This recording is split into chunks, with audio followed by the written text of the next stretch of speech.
حضرت موسیٰ علیہ السلام اللہ سے ملاقات کے لیے کوہ طور پہ جاتے ہیں. پیچھے سے سامری ایک بچیا سونے کی بناتا ہے اور اس میں سے ایک آواز نکلتی ہے، اور قرآن اس بات کی گواہی دیتا ہے کہ بنی اسرائیل فوری طور پر دوڑ پڑے اور انہوں نے اس بچے کی پوجا شروع کر دی. نہ صرف پوجا شروع کر دی بلکہ یہ کہا کہ موسیٰ کو بھول ہو گئی، ہمارا خدا تو یہی ہے، یہی ہمارا خدا ہے، یہی موسیٰ کا خدا ہے اور یہی ہارون کا خدا ہے. میں آپ سے کہوں گا کہ اس جملے کو یاد رکھیے گا کہ وہ فوری طور پر جیسے ہی بچیاں ان کے سامنے آئی وہ فوری طور پر دوڑے اس کی عبادت کے لیے، اس کی پوجا کے لیے. کوئی سوال نہیں کیا، انہوں نے سامری سے کوئی سوال نہیں کیا کہ سامری تو بیوقوف ہو گیا ہے، تو ہمیں غلط راستے پر لے کر جا رہا ہے. اس کی وجہ یہ ہے کہ جب کسی کے دل میں بیماری موجود ہوتی ہے تو وہ بیمار دل ایسے ناروں کی طرف فوری طور پر رجوع کرتا ہے. تو ہمارے یہاں کہا جاتا ہے کہ money amplifies your weaknesses. مال میں کوئی برائی نہیں ہے لیکن آپ کے اندر برائی تھی، جب آپ کو مال ملا تو اس مال نے آپ کی برائیوں کو ظاہر کر دیا. سامری نے جب یہ بچوں کے سامنے پیش کی کیونکہ ان کے دل بیمار تھے، ان کے دلوں میں بچے کی محبت بسی ہوئی تھی، تو انہوں نے فوری طور پر اس کی پوجا شروع کی. میں آپ سے ایک بات عرض کرتا ہوں کہ جب حضرت موسیٰ علیہ السلام واپس تشریف لاتے ہیں اور واپس تشریف لانے کے بعد اس قوم کو بتاتے ہیں کہ تم نے جو کچھ کیا ہے وہ غلط ہے، تو قرآن اس بات کی ہمیں گواہی دیتا ہے.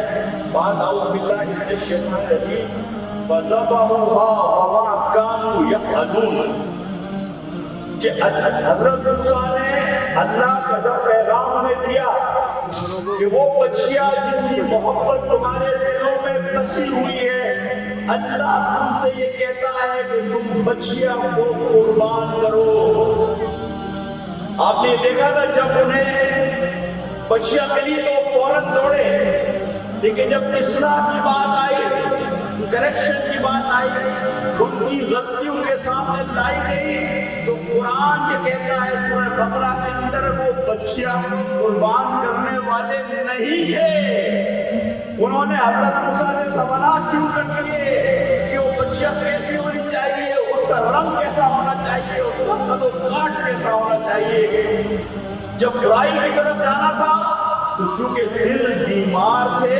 وہ فوری طور پر چلے گئے، لیکن جب اصلاح کرنے کی کوشش کی گئی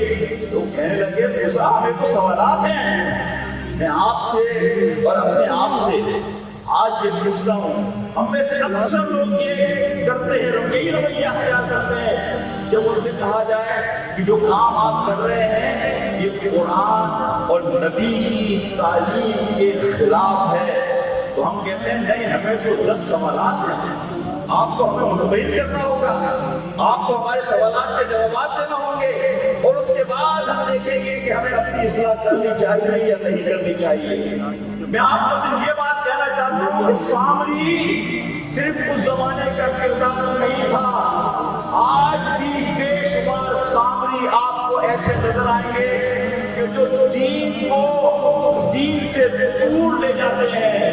اور شو یہی کرتے ہیں، ظاہر یہ کرتے ہیں کہ وہ آپ کے سامنے دین پیش کر رہے ہیں، لیکن وہ دین نہیں ہوتا. جس طرح سامری نے لوگوں کو ڈسیو کیا، بالکل اسی طرح آپ کے ارد گرد کے لوگ دین سے دوری کا ذریعہ